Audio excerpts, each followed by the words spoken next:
Welcome to all of you in this video. इस video में आपका स्वागत है. In today's video we will learn how to make sentences in present continuous tense. तो आज के इस वीडियो में हम ये सीखेंगे कि present continuous tense में sentences कैसे बनाते हैं. तो चलिए देखते हैं कि सबसे पहले present continuous tense में किस प्रकार के वाक्यों को शो किया जाता है. So सबसे पहले तो हम इसके यूज देखते हैं. So this tense is used to show events or actions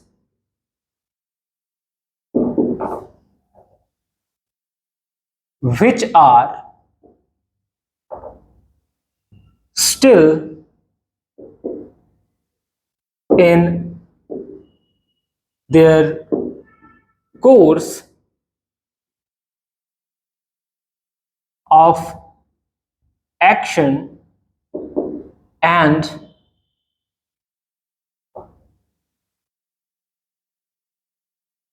have not been completed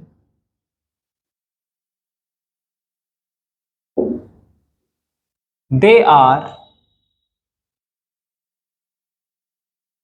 still happening.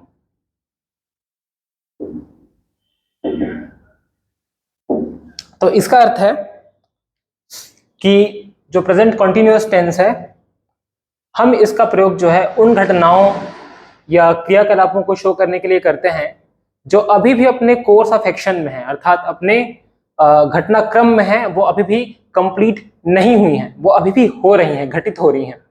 तो इस तरह से सतत होने वाली घटनाओं को शो करने के लिए या कंटिन्यूअस जो घटनाएं होती हैं जो चल रही हैं अभी प्रेजेंट में, उनको शो करने के लिए हम प्रेजेंट कंटिन्यूअस टेंस का प्रयोग करते हैं. So we use present continuous tense to show events और actions which are still in their course of action and have not been completed. They are still happening.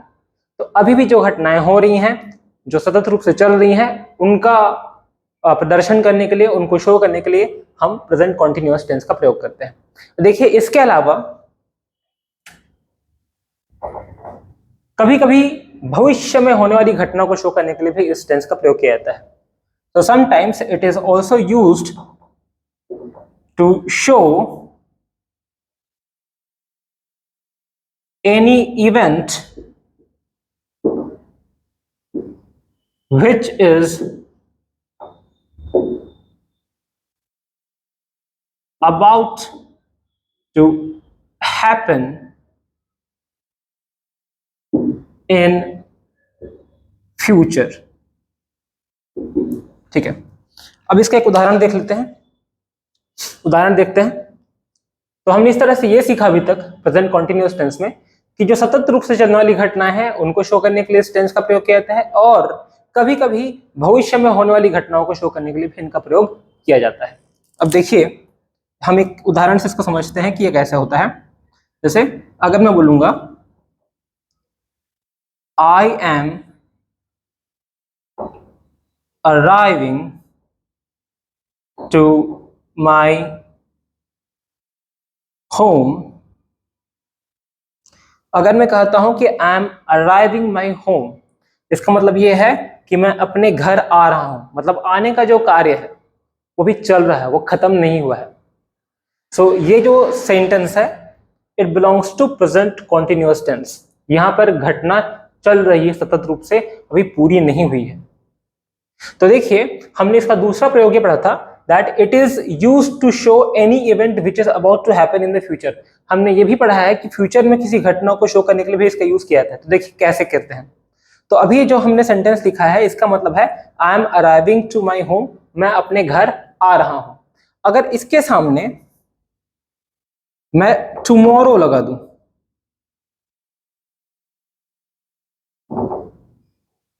That I am arriving to my home tomorrow, तो इसका मतलब ये होगा कि मैं अपने घर कल आ रहा हूं. तो देखिए यहां पर अब ये टेंस जो है फ्यूचर की घटना को शो कर रहा है. तो इस तरह से प्रेजेंट कॉन्टिन्यूअस टेंस का प्रयोग मुख्यतः दो रूपों में किया जाता है या दो उद्देश्यों को प्राप्त करने के लिए किया जाता है।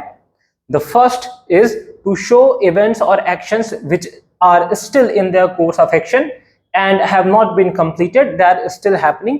उन क्रियाकलापों को शो करने के लिए जो अभी भी अपने घटनाक्रम में है, कंप्लीट नहीं हुई है, अभी भी हो रही हैं। और दूसरा, to show any event which is about to happen in the future, और निकट भविष्य में अगर कोई घटना होने वाली है तो उसे शो करने के लिए भी हम प्रेजेंट कॉन्टिन्यूअस टेंस का यूज करते हैं। एग्जाम्पल, अगर मैं कहूं I am arriving to my home, कि मैं अपने घर आ रहा हूं, तो ये उस क्रियाकलाप को शो कर रहा है जो भी चल रही है।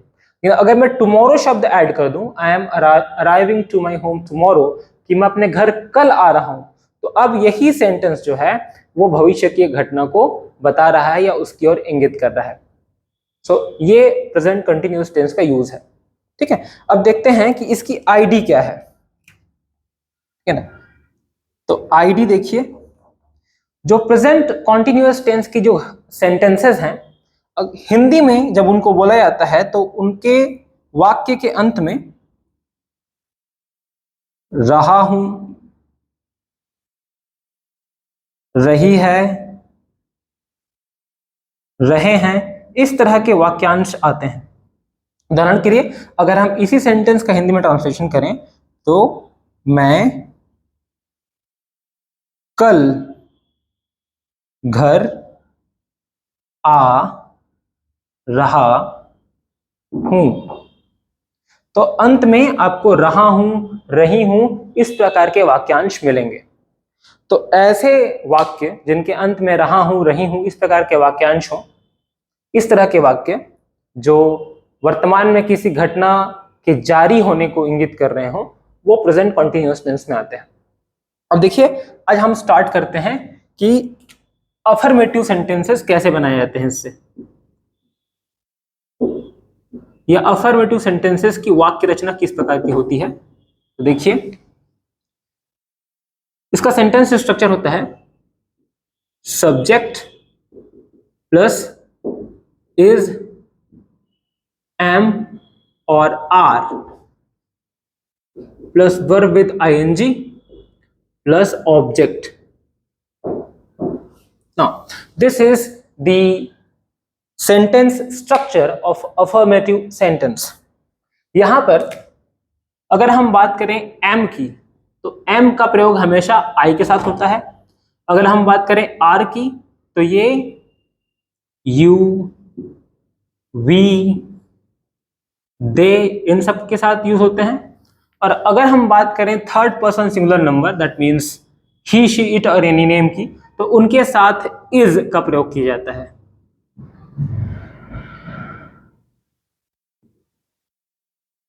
तो ये रूल हमें याद रखना है। ठीक है, अब देखते हैं कि सेंटेंसेस कैसे बनाए जाते हैं, किस तरह से सेंटेंस फॉर्म किए जाते हैं प्रेजेंट कॉन्टिन्यूअस टेंस में। चलिए स्टार्ट करते हैं। तो इस स्ट्रक्चर के आधार पर हम लिखते जाते हैं। पहले सब्जेक्ट तो हम ले लेते हैं आई, इज एम आर में से हम यूज करेंगे एम का। वर्ब का third form let's say playing, sorry verb में ING form, so let's say playing, I am playing, verb का आईएनजी फॉर्म है। पहले सब्जेक्ट है तो सब्जेक्ट हमने ले लिया, फिर इज एम आर में से आई के साथ एम यूज होता है तो हमने एम ले लिया, फिर वर्ब के साथ आईएनजी फॉर्म है तो प्ले के साथ हमने आईएनजी यूज कर दिया, तो आई एम प्लेइंग। ऑब्जेक्ट ले लेते हैं cricket, so I am playing cricket. तो इसका अर्थ होगा मैं क्रिकेट खेल रहा हूं। अगला सेंटेंस होगा यू, तो यू के साथ हम आर यूज करते हैं, so you are playing cricket. तो इसका अर्थ होगा कि तुम क्रिकेट खेल रहे हो। इसी तरह से वी को देख लेते हैं, so we are playing cricket. तो इसका अर्थ होगा हम क्रिकेट खेल रहे हैं। इसके पश्चात अब हम चालू करते हैं ही, शी और इट का यूज इसमें। देखिए ही के साथ इज प्रयोग होगा, तो he is playing cricket.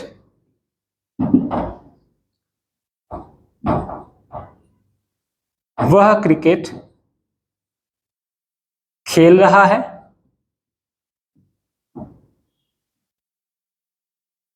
She is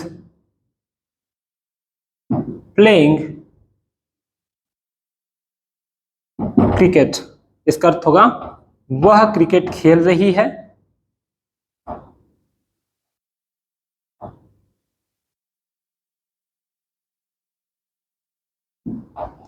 इसी प्रकार से इट के साथ सेंटेंस बनेगा। अब हम देखते हैं दे के साथ। सो दे आर प्लेइंग क्रिकेट। वे सब क्रिकेट खेल रहे हैं। तो इस प्रकार से हम प्रेजेंट कॉन्टिन्यूअस टेंस में सेंटेंसेस बनाते हैं। अब देखिए यहां पर एक सामान्य भाषा में, बोलचाल में प्रयोग किया जाने वाला एक वाक्य है, और वो है मैं बैठा हूं।